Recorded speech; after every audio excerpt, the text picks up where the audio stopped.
Yes. Hmm. Good evening, sir. Good evening. Yes. નમસ્કાર મિત્રો. વયોત્સવ ફાઉન્ડેશનના ઇન્સ્ટાગ્રામ પેજમાં આપ સૌનું હું હાર્દિક સ્વાગત કરું છું. આજે આપણી સાથે ડૉક્ટર રમાશંકર યાદવ સાહેબ, કે જે પોતે સાયકિયાટ્રિસ્ટ છે અને મેન્ટલ હોસ્પિટલ અમદાવાદ ખાતે તેઓની ફરજ બજાવે છે. સાથે સાથે સાહેબ પોતાની પ્રાઇવેટ પ્રેક્ટિસ પણ કરે છે અને અનેક સંસ્થાઓ સાથે, અનેક સામાજિક કામો સાથે તેઓ જોડાયેલા છે અને અનેક પોતાનું ફિલ્ડ વર્ક દ્વારા તેઓએ મેન્ટલ હેલ્થને રિલેટેડ સમસ્યાઓથી પીડાતા પેશન્ટનું તેઓએ સારવાર કરી અને ખાસો એવોને એક્સપિરિયન્સ છે. અને સાથે સાથે અલગ અલગ ન્યૂઝ ચેનલમાં, અલગ અલગ પેપર્સમાં તેઓના વારંવાર ઓપિનિયન્સ આવતા હોય છે અને વારંવાર તેઓએ કંઈક ને કંઈક બાબતમાં તેઓ એક્ટિવ રહેતા હોય છે. તો ખાસ આજે હું સાહેબનું સ્વાગત કરું છું અને વયોત્સવ ફાઉન્ડેશનના ઇન્સ્ટાગ્રામ પેજ ઉપરથી આજે આપણે અંધશ્રદ્ધા, સુપરસ્ટિશન્સ ઉપર વાત કરવાની છે. સાહેબ, પહેલા તો ખાસ આપણા દર્શકોને એ બતાવીએ કે સુપરસ્ટિશન્સ એટલે શું, અંધશ્રદ્ધા એટલે શું, અને ખાસ કરીને જેની શરૂઆત બેઝિકલી ક્યાંથી થાય. અંધશ્રદ્ધાની વાત કરું તો અંધશ્રદ્ધાની કોઈ ડેફિનેશન આપવા કરતા અંધશ્રદ્ધા શબ્દને છૂટો પાડીએ આંધળી શ્રદ્ધા. શ્રદ્ધા જ્યારે આંધળી થઈ જાય ત્યારે એને કહેવાય અંધશ્રદ્ધા.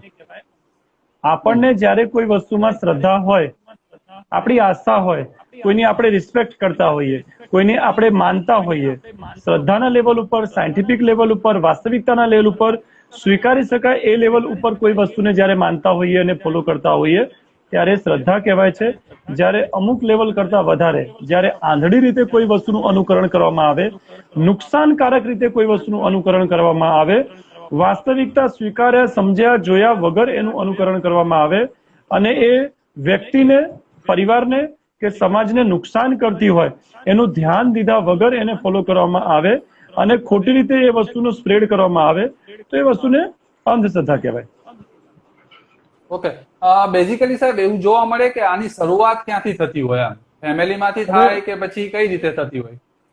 અંધશ્રદ્ધાની જે શરૂઆત છે, શરૂઆત આપણે કયા લેવલ પર જોઈએ છે. જેમ કે શરૂઆત કરીએ તો જન્મથી શરૂઆત કરીએ કે આપણે જે ઘરમાં જન્મ્યા છીએ એ ઘરના લોકો કયા રીત રિવાજ માને છે, એ ઘરના લોકો કઈ વસ્તુને ફોલો કરે છે, કેવા અંધશ્રદ્ધાઓ, માન્યતાઓ, કેટલીક ધાર્મિક વિધિ સાથે લોકો જોડાયેલા છે, એ જુદી જુદી માન્યતાઓ બાળક મા બાપ પાસેથી શીખે.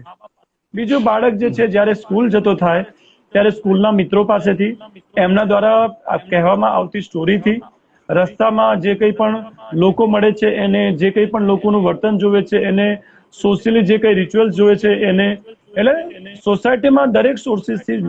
હું જ્યારે નાનો હતો તો હું જોઉં છું કે મારી સોસાયટીમાં કોઈ ધૂણવા લાગે છે અને એને લોકો ભુવા પાસે લઈ જાય છે.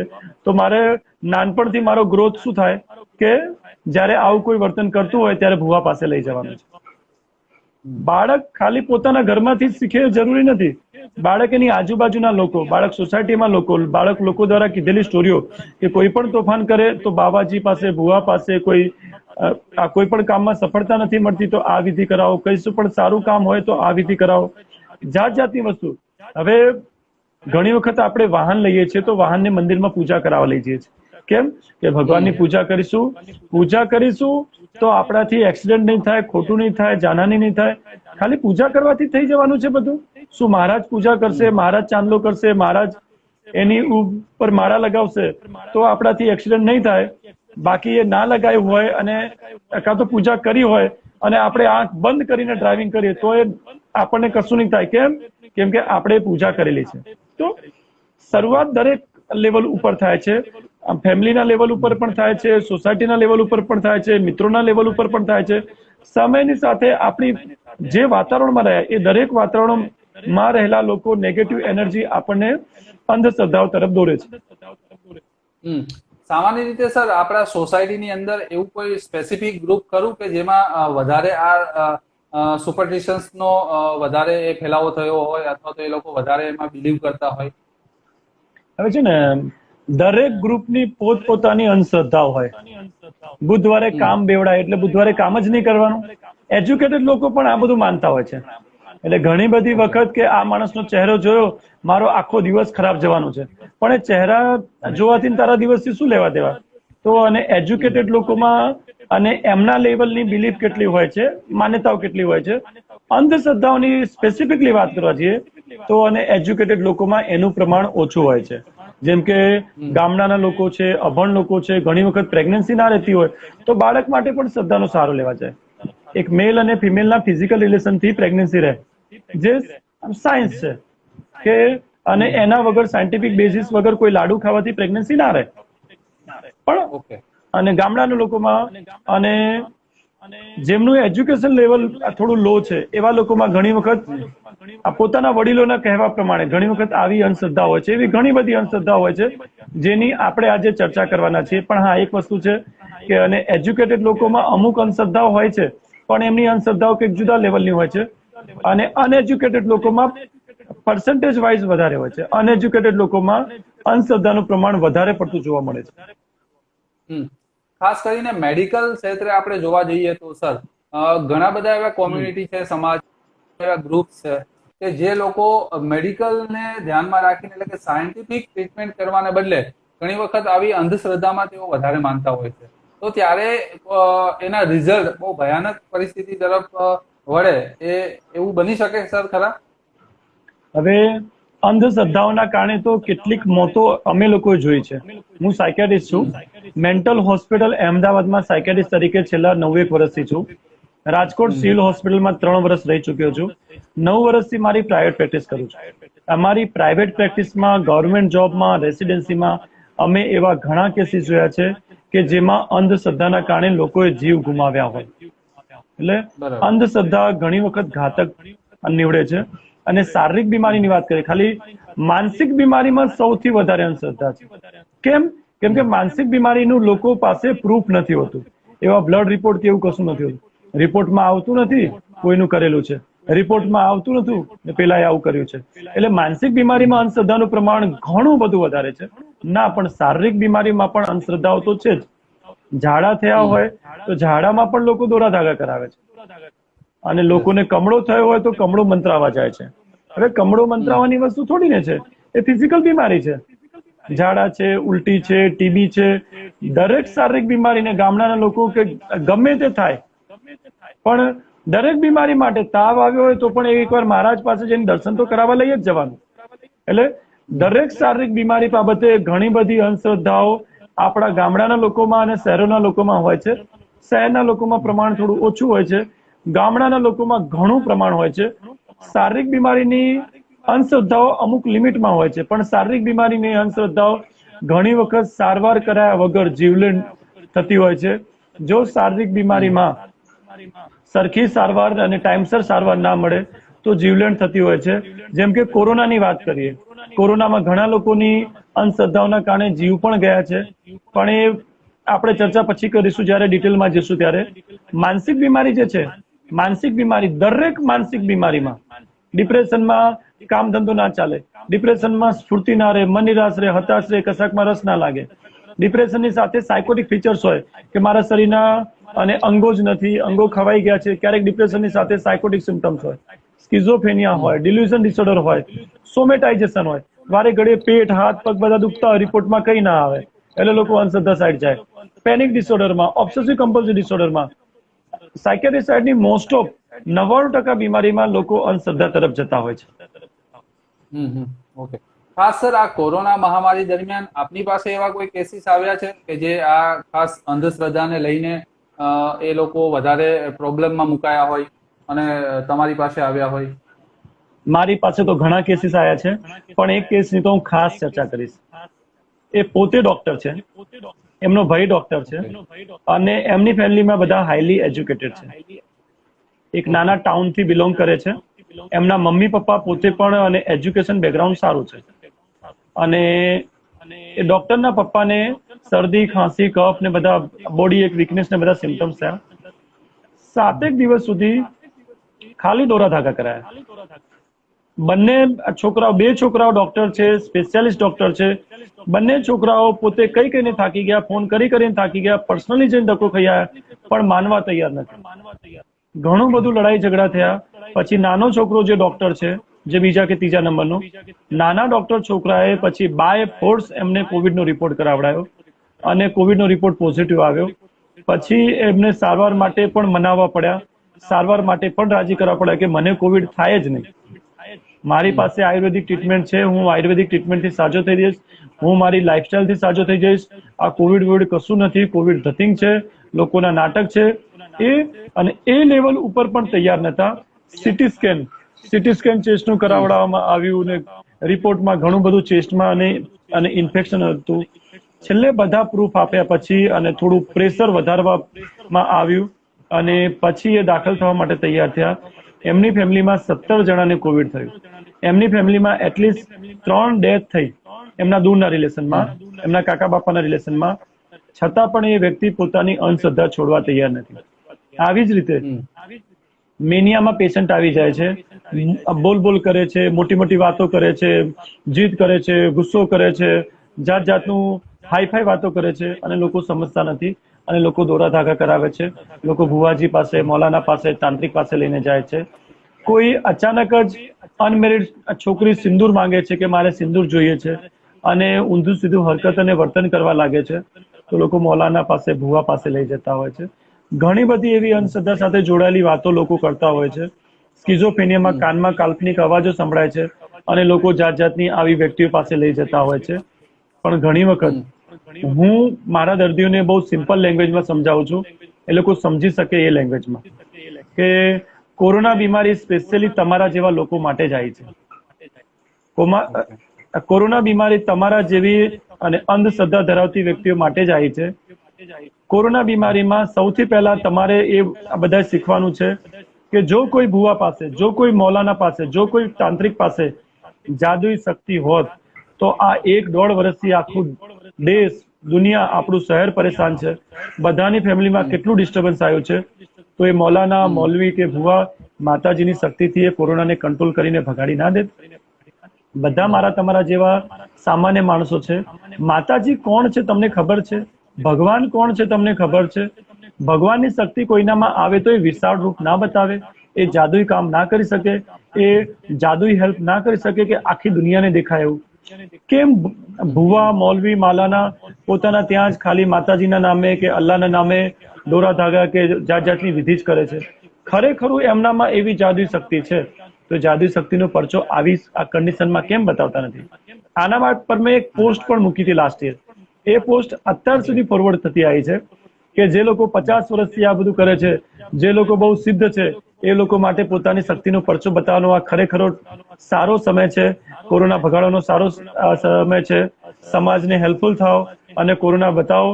જો તમે સાચા માતાજીના ભુવા છો, સાચી માતાજીની તાકાત તમારામાં છે, તો પરચો બતાવવાનો આનાથી સારો મોકો અને સારો સમય તમને નહીં મળે. એટલે ઘણી વખત આવી બધી બેઝિક વસ્તુ એ લોકો પચાવી શકે, સમજી શકે એ ભાષામાં હું કહેતો હોઉં છું. અને ઘણી વખત કેટલીક માન્યતાઓ સાથે, અંધશ્રદ્ધાની સાથે થોડું માન્યતાનો ટચ પણ લઈ લઉં. અમે લોકો નોન ગુજરાતી ફેમિલીથી બિલોંગ કરીએ છીએ, યુપીના છીએ, અને એ લોકોને ઘણી વખત હું કહેતો હોઉં છું કે તમે પણ હિન્દુ છો, હું પણ હિન્દુ છું, તમે પણ હિન્દુ છો, હું પણ હિન્દુ છું. આપણે સૌ ભગવાનમાં, માતાજીમાં માનીએ છીએ. તમે જેટલું માનતા હશો એના કરતા તો હું વધારે માનું છું. હું ઘણી વખત મારા નામનો યુઝ કરું, રમાશંકર. મારા નામમાં પણ ભગવાનનું નામ છે. એટલે અમારી સાઈડથી ભગવાનમાં શ્રદ્ધા એટલી વધારે હોય છે કે અમે લોકો નામ પણ ભગવાનના નામથી રાખતા હોય છે. એટલે શ્રદ્ધામાં હું તમારાથી પાછળ નથી. પણ હવે હું મસ્ત વાત કરું છું કે તમારો શ્રાવણ મહિનો અને મારો શ્રાવણ મહિનો સાથે નથી આવતો. કેમ? ને કદાચ તમને પણ ખ્યાલ નહીં હોય કે મારો શ્રાવણ મહિનો 15 દિવસ પહેલા ચાલુ થાય છે. તમારો ગુજરાતી શ્રાવણ મહિનો જે છે અમારા કરતા 15 દિવસ પાછળ છો. કેમ એવું? કેમ આપણે હિન્દુ છીએ પણ મહિનો સાથે નથી ચાલુ થતો? એ રીત રિવાજો, એ મહિના આપણા વડીલોએ નક્કી કર્યા છે, ભગવાને નક્કી નથી કર્યા. બીજી વસ્તુ, રાંધણ છઠના દિવસે તમે લોકો રાંધો છો, સાતમના દિવસે તમે લોકો રાંધતા નથી. અમે તો ભૈયાજી લોકો રાંધીએ છીએ, અમને કેમ સાતમ નડતી નથી? પછી બીજું, ઘણા લોકો કડવા ચોથના વ્રત રાખે છે, પણ બધા હિન્દુઓ કેમ નથી રાખતા? ઘણા લોકો છઠ્ઠી મૈયાની પૂજા કરે છે, બિહારી લોકો, પણ અમે લોકો તો નથી કરતા. એવા ઘણા બધા તહેવારો છે, એવા ઘણા બધા માન્યતાઓ છે, કેમ નથી માનતા? જો ખરેખર ભગવાને નક્કી કર્યું હોય તો આપણે કેમ નથી માનતા? સાતમના દિવસે અમે લોકો કેમ રાંધતા હોઈએ? તો એ જુદા જુદા લોકોએ જુદી જુદી રીતે પોતાની શ્રદ્ધાઓ, પોતાની માન્યતાઓ, પોતાના તહેવારો, પોતાના રીત રિવાજો બનાવેલા છે. તો ઘણી વખત આ બેઝિક વસ્તુ કે ભગવાન બનાવવા નતા આવ્યા. બીજી વસ્તુ હું ઘણી વખત ધર્મ સાથે પણ જોડતો હોઉં છું કે શ્રાવણ મહિનો સારો મહિનો કહેવાય કે ખરાબ મહિનો કહેવાય? તો એ લોકો કે સારો મહિનો. તો જો શ્રાવણ મહિનો સારો મહિનો હોય તો એ મહિના દરમિયાન મુસ્લિમ કે ક્રિશ્ચિયનના તહેવાર કેમ નથી હોતા? રમજાન સારો મહિનો છે તો એ દરમિયાન હિન્દુ અને ક્રિશ્ચિયનના તહેવાર, બધા માણસો તો સેમ છીએ, જાનવરોમાં તો કોઈ ધર્મ નથી, માણસોમાં જ ધર્મ છે. તો પછી બધા માણસોને જો ભગવાને જ કે અલ્લાહે કે કોઈએ પણ જો રીત રિવાજ ને બધું બનાવ્યું છે તો એ બધા માટે સરખા કેમ નથી? તો ઘણી વખત આવી બેઝિક વસ્તુ પણ હું મારા પેશન્ટને ખાસ સમજાવતો હોઉં છું કે એ લોકો બેઝિક થોડી ક્લિયરિટી લાવવા ટ્રાય કરું છું કે હું ધર્મનો વિરોધી નથી, હું પોતે હિન્દુ છું, હું તમારો વિરોધી નથી, પણ હું તમને જે કહેવા માંગુ છું, ઘણી વખત તમારી અંધશ્રદ્ધાઓ આગળ ને આગળ વધતી જશે. હું ભગવાનમાં શ્રદ્ધા રાખવાનું કહું છું, હું પૂજા કરવાનું કહું છું, પણ ખોટી રીતે શ્રદ્ધા ના રાખો, ખોટી માન્યતા ના ફેલાવો. ઘણી બધી માસિક સાથે જોડાયેલી માન્યતાઓ પણ ઘણી હોય છે, મંદિર જવા સાથે પણ જોડાયેલી માન્યતાઓ હોય છે, ઘણી બધી એવી માન્યતાઓ હોય છે જે પેશન્ટ જે ટોપિક છેડતો હોય છે એને હું બહુ સિમ્પલ લેંગ્વેજમાં ક્લેરિફાઈ કરવા ટ્રાય કરતો હોઉં છું. હવે કોરોના સાથે જોડાયેલી માન્યતાઓની પણ વાત કરી લઈએ, અંધશ્રદ્ધાની. સફેદ રંગના દોરા કેટલીક જગ્યા લોકો બાંધતા થયા, કાળા રંગના દોરા કેટલાક લોકો બાંધતા થયા, કેટલાક લોકો ભુવાજી કે તાંત્રિક શરીર ઉપર ચાલવાથી શરીરમાંથી કોરોના નીકળી જાય છે, કેટલાક લોકો ઝાડની ફરતે દોરા બાંધતા થયા. યુપીના કેટલાક ગામમાં લોકો ગામડાના બધા ભેગા થઈને હવન કરે છે, પણ ભેગા થઈને તમે કોરોના ફેલાવશો. આખું ગામ ભેગું થઈને હવન કરે છે, પછી આખું ગામ ગામની બહાર જતું રહે છે, પછી એક દોરો બાંધ્યો હોય છે, એ દોરાની નીચેથી બધાએ પાસ થવાનું ને ગામમાં જવાનું છે, આખું ગામ બહાર આવી જાય છે. એવી ઘણી બધી ચાંદીના લોટામાં અને પિત્તળના લોટામાં પાણી પીવું, અમુક સ્પેસિફિક જગ્યા જઈને પાણી નાખી આવું, અને પેલું ડેગડામાં પાણી ભરીને લઈ જવું, માતાજીને ચડાવવું. ઘણી બધી એવી બધી અંધશ્રદ્ધાઓ છે કે લોકો 5 શ્રીફળ વધેરે છે ને 11 શ્રીફળ વધેરે છે ને અમુક જગ્યાએ ચાલતા જાય છે, અમુક મંદિરમાં ચાલતા જઈને દર્શન કરે છે. ઘણી બધી એવી અંધશ્રદ્ધાઓ છે જે લોકો રાખતા હોય છે, અને અંધશ્રદ્ધાઓના કારણે લોકો પોતાના જીવને તો જોખમમાં મૂકે છે, પણ એમની સાથે સંકળાયેલા દરેકના જીવને જોખમમાં મૂકે છે. મતલબ ચોક્કસથી એવું જરૂર કહી શકાય સર કે મેડિકલ ફિલ્ડ હોય કે પોતાનું વ્યવસાયિક ફિલ્ડ હોય કે પછી કઈ પણ પોતાનું દાંપત્ય જીવન હોય કે મેરેજ લાઈફ હોય, એની અંદર અંધશ્રદ્ધાનું પ્રમાણ ક્યાંક ને ક્યાંક અમુક ટકા અમુક અંશે જોવા તો જરૂર મળતું જ હોય છે, ચોક્કસ આપણે કહી શકાય છે. Yes, definitely. પણ સર આ એક બાજુ જોવા જઈએ તો ઘણા બધા ગ્રુપ અને કોમ્યુનિટી એવું છે કે અંધશ્રદ્ધાથી એ લોકોને રિઝલ્ટ પણ મળ્યા છે સારા.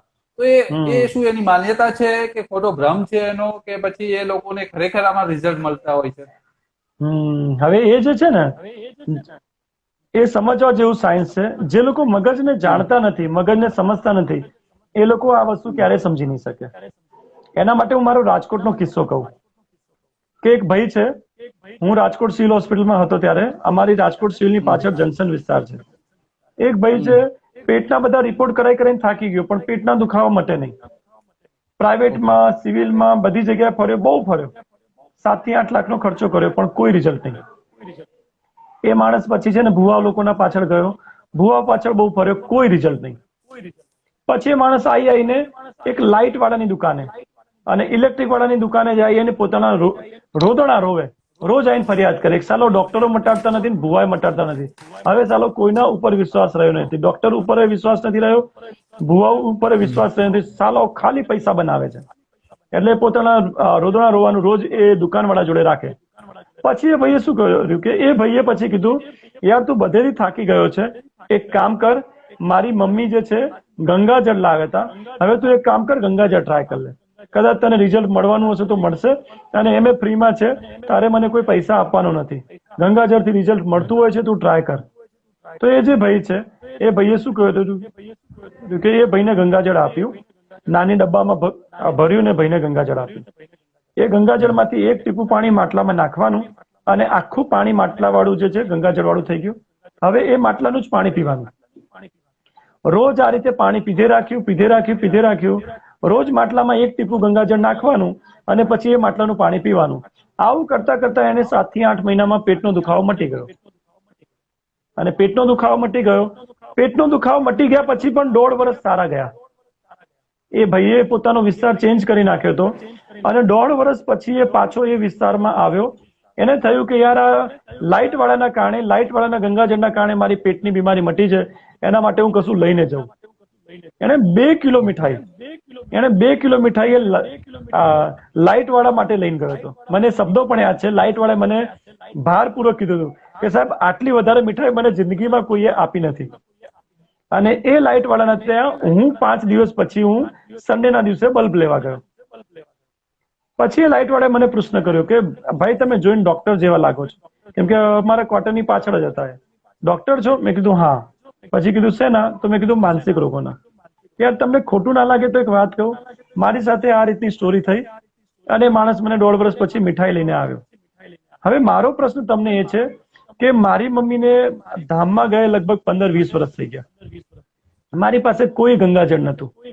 મેં મારા નળનું પાણી જ એક ડબ્બામાં ભરીને ભાઈને દઈ દીધું.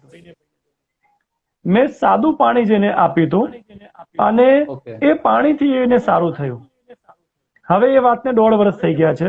મારે એને વાસ્તવિકતા કેવી જોઈએ કે ના કેવી જોઈએ કે મેં તને ગંગાજળ નતું આપ્યું, મેં મારા નળનું પાણી જ તને આપ્યું. તો આ જે છે, હવે તમે મગજને સમજો. આ ભાઈમાં જે સુધારો થયો એ ગંગાજળના કારણે સુધારો નતો. ગંગાજળ બાબતે જે પોઝિટિવ બિલીફ હોય, કોઈ પણ શ્રદ્ધા અને અંધશ્રદ્ધા બાબતે જે પોઝિટિવ બિલીફ હોય, એ પોઝિટિવ બિલીફના કારણે સુધારો થતો હોય છે. માઇન્ડમાં ડોપામીન અને માઇન્ડમાં જે પોઝિટિવ રસાયણો જે હોય છે, મગજમાં રહેલા પોઝિટિવ રસાયણોનો સ્ત્રાવ વધે છે જ્યારે એક પોઝિટિવિટી માઇન્ડમાં લાવીએ છીએ, એક શ્રદ્ધા માઇન્ડમાં લાવીએ છીએ કે હવે મેં બાંધી દીધું છે, હવે મેં વિધિ કરાવી દીધી છે, મને સારું થઈ જશે, હવે મને કશું નહીં નડે, કશું પરેશાન નહીં કરે. તો જ્યારે આવી પોઝિટિવ બિલીફ આવતી હોય છે તો પોઝિટિવ રસાયણો આવતા હોય છે અને પોઝિટિવ રસાયણો શરીરની સિસ્ટમને ધીમે ધીમે શાંત કરે છે અને સુધારો લાવે છે. એટલે કોઈ પણ અંધશ્રદ્ધા સાથે જોડાયેલી જે વિધિ કરવામાં આવે છે, વિધિ પાછળનું સાયન્સ આ છે. જો તમે એનું રેકોર્ડિંગ કરવા જાઓ, ખાલી હું ઘણી વખત એવું કહેવા માંગુ છું કે જો તમે ભુવામાં માનતા હોય તો તમે માનો, મને વાંધો નથી, પણ એકવાર એની બાજુમાં એક ઘર ભાડે લઈ લો અને 6 મહિના એની પડોશમાં રહીને રહો. ખાલી 6 મહિના એ ભુવાની બાજુમાં ક્યાંક, એને ખબર ના પડે એ રીતે જઈને રહો. તમને ખબર પડી જશે કે આ માણસમાં કોઈ જાદુઈ શક્તિ નથી. કોઈ માણસની બાજુમાં જઈને તમે રહેશો, કોઈ માણસની સાથે તમે રહેશો તો તમને ખબર પડશે કે આ ભગવાન અને માતાજીના નામે જે કંઈ પણ ધતિંગ કરે છે, કે જે કંઈ પણ વિધિ કરે છે, કે જે કંઈ પણ કાર્ય કરે છે, આપણે ખરાબ શબ્દો ના બોલીએ તો જે કંઈ પણ ભગવાન માતાજીને, એ ખાલી ભગવાન માતાજીની શ્રદ્ધા સાથે જોડાયેલા કામો કરે છે જેનાથી લોકોને સંતોષ થાય છે અને કેટલાક લોકોને રિઝલ્ટ મળે છે. પણ એ વ્યક્તિમાં કોઈ જાદુઈ શક્તિ નથી. ભગવાને એને કોઈ જાદુઈ શક્તિ નથી આપી. ભગવાને એને જાદુઈ શક્તિ આપી હોય તો એ પોતાની જાદુઈ શક્તિનો પરચો જાહેરમાં મોટું રૂપ ધારણ કરીને કે કોરોના ભગાડીને કે આખી દુનિયા જોઈ શકે એ રીતે રૂપ ધારણ કેમ નથી કરતા? ભગવાને કોઈને જાદુઈ શક્તિ આપવાની જરૂર નથી. આપણે બધા માણસો છીએ અને આપણે પોતાના ભાગનું જીવન જીવીને મરી જવાના છીએ. કોઈ 150, 200, 300 વર્ષ જીવવાનું નથી. એટલે ખોટી જે શ્રદ્ધાનો દુરુપયોગ કરીને અંધશ્રદ્ધા ફેલાવવામાં આવી રહી છે.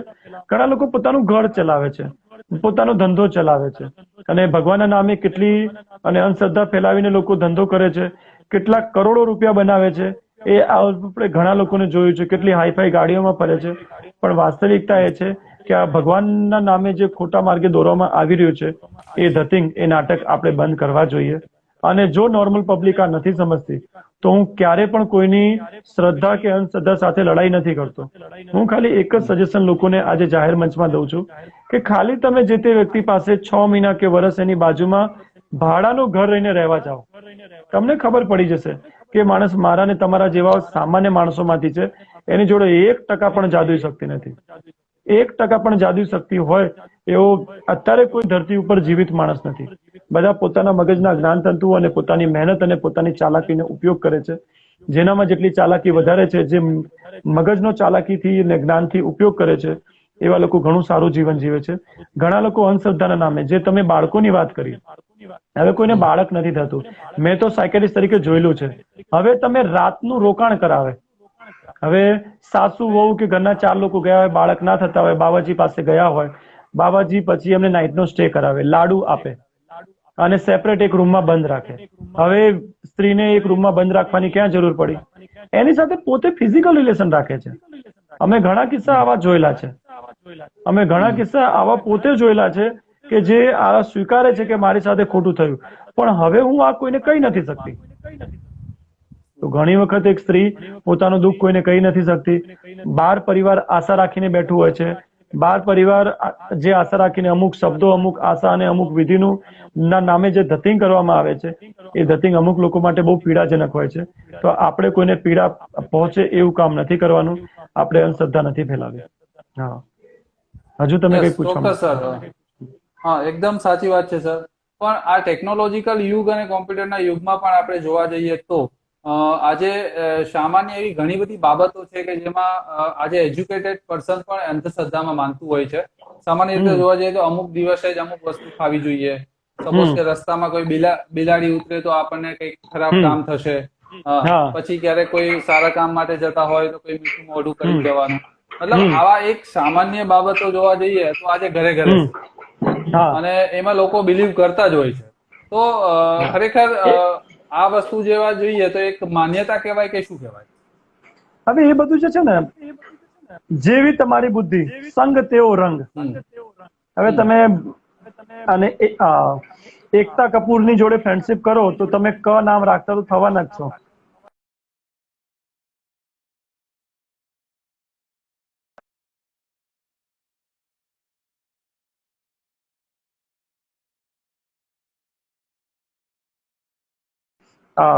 બચ્ચન સાહેબ પોતાના નામમાં કઈ ચેડા કરતા હોય કે બચ્ચન સાહેબ ઘરના નામની સ્પેલિંગમાં ચેડા કરતા હોય કે આ વ્યક્તિ ચેડા કરતા હોય.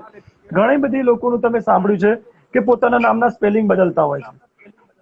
ઘણા બધા લોકો એવા હોય છે કે જાત જાતની દોરા ધાગા, જાત જાતની વીટીઓ નાન તે બધું પહેરતા હોય છે. હું તો ઘણી વખત જે પેલી એડ આવે છે, અલ્લાહ બરકત લોકેટ કરીને એડ આવે છે કે આ લોકેટ તમે ઘરમાં લાવો ને વસાવો તો તમારા ઘરમાં રૂપિયા આવશે. કે ભઈલા આટલા રૂપિયા આવતા હોય તો તું ટીવી એડ કરી કરીને વેચે છે શું કામ? તારા ઘરમાં જ રાખ ને. તારી પાસે 150 છે તો દુનિયાને કેમ વેચે છે? તારી પાસે એક લોકેટ થી આટલા કરોડો મળતા હોય તો 150 લોકેટના તારી પાસે કેટલા રૂપિયા મળશે? તું શું કામ વેચવા બેઠો છે? હનુમાનજીનું લોકેટ લોકો વેચતા હોય છે કે આ તમારી પાસે રાખો, ખોટી શક્તિઓ નહીં આવે, પૈસા આવશે, સમૃદ્ધિ આવશે. કે ભઈલા ખોટી શક્તિઓ નહીં આવે, પૈસા આવશે, સમૃદ્ધિ આવશે તો તારી બુદ્ધિ ભ્રષ્ટ થઈ ગઈ છે કે તું વેચવા બેઠો છે? તારી પાસે તો 200 લોકેટ છે, તારી પાસે સાચવ ને યાર. તો ઘણી વખત છે ને એજ્યુકેટેડ લોકો જે છે જ્યોતિષમાં કે અને ઉત્તરનો દરવાજો હોવો જોઈએ, દક્ષિણનો દરવાજો હોવો જોઈએ, વાસ્તુશાસ્ત્ર પ્રમાણે હોવો જોઈએ, આ વસ્તુ આ ડાયરેક્શનમાં જોવી જોઈએ, ઘણી બધું કે આ ચોઘડિયામાં કામ ના કરવું જોઈએ, આને આ દોષ છે, આને વાસ્તુ દોષ છે.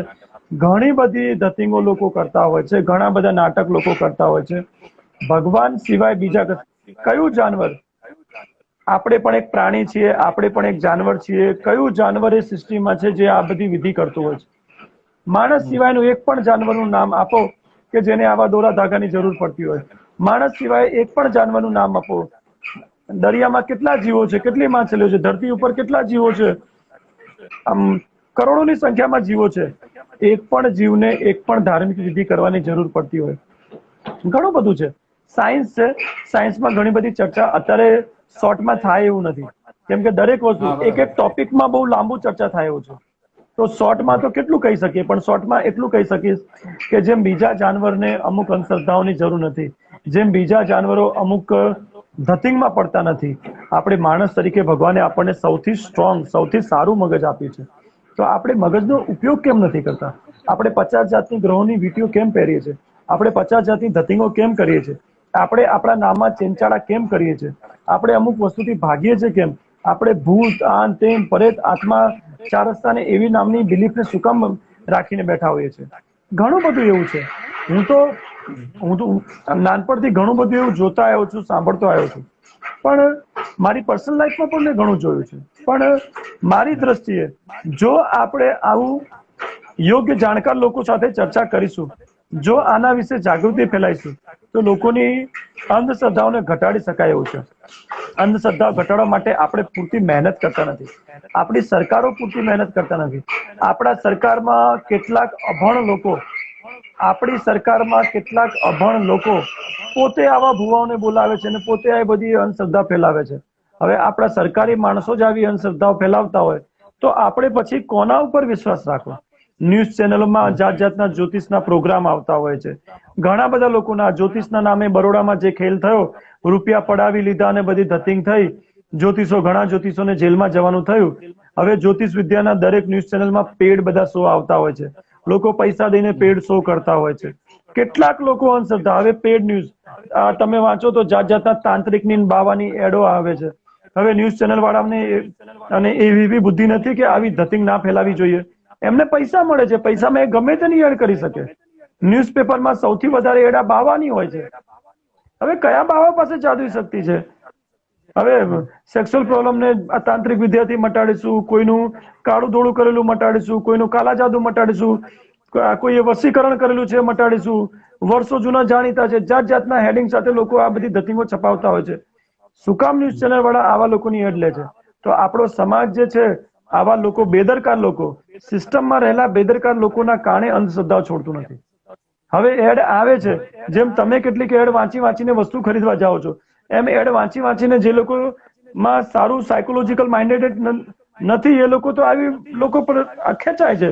આવા લોકો પ્રત્યે ખેંચાય છે અને ખોટી ભૂલો કરે છે અને પોતે ભૂલો કરે છે. 5 ભૂલો કરે છે, પછી એ લોકોને અહેસાસ થાય છે કે અમારી ભૂલ છે. આવા લોકો નેટવર્કિંગ કરે છે, માર્કેટિંગ કરે છે, પોતાનો ધંધો વધારે છે, પણ એની અંદર ક્યાંક ને ક્યાંક આપણા ટીવી મીડિયા, આપણા ન્યૂઝપેપર મીડિયા, આપણી સરકારો બધાનો હાથ છે. સરકાર એના માટે કોઈ કાયદાકીય પગલાં ભરતી જ નથી. હવે બરોડામાં 20 જ્યોતિષે પેલાને છેતરા કે 10 જ્યોતિષે પેલાને છેતરા, પછી પોલીસ કેસ થયો, સુસાઇડ થયું, પોલીસ કેસ થયું, પછી એવા કેસીસમાં પૈસા ગયા પછી કેસ થાય છે. અમુક લાખમાંથી એક કેસીસમાં કેસ થાય છે, મેટર દબાઈ જાય છે. રેગ્યુલર બેઝિસમાં કોઈ મહેનત કરવામાં આવે તો રિઝલ્ટ મળે. રેગ્યુલર બેઝિસમાં સરકાર, ન્યૂઝ ચેનલ, ન્યૂઝપેપર કોઈ જવાબદારી લેતું નથી અને એની અંદર ધીમે ધીમે સમય સાથે મારામાં સમજણ શક્તિ છે પણ મારા પરિવારમાં સમજણ શક્તિ ના હોય તો ઘણી વખત પરિવારના ફોર્સના કારણે પણ માણસ ખેંચાઈ જાય છે. એટલે ઘણા બધા ફેક્ટરો એ છે કે જેના કારણે અંધશ્રદ્ધાઓ છૂટવાનું નામ નથી લેતી. બોલો. હા, યસ, ચોક્કસ sir, thank you so much. અને સુપરસ્ટિશન્સ વિશે આપે ખૂબ સારી રીતે સમજૂતી આપી. એવી આશા રાખીએ કે આપણા જે પણ દર્શકો હતા એમને અમુક બાબતોનું ખાસ આ માટે અંધશ્રદ્ધા માટે એમને ઇન્ફોર્મેશન મળી હશે. અને ચોક્કસથી આપનો સાહેબ ખૂબ ખૂબ આભાર કે આપે આપનો કિંમતી સમય અમને આપ્યો અને સુપરસ્ટિશન્સના ચેપ્ટર્સ ઉપર અને ખૂબ સારી રીતે સેશન આપણે આપ્યું. એ બદલ આપનો ખૂબ ખૂબ આભાર. Thank you so much. અને વયોત્સવ ફાઉન્ડેશન, યસ,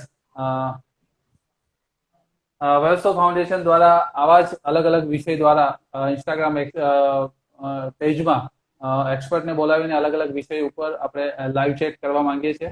તો એ રીતે આપ કન્ટિન્યુ અમને ફોલો કરતા રહેજો અને આવા જ અલગ અલગ વિષય સાથે અમે ફરી પાછા મળીશું. Thank you sir.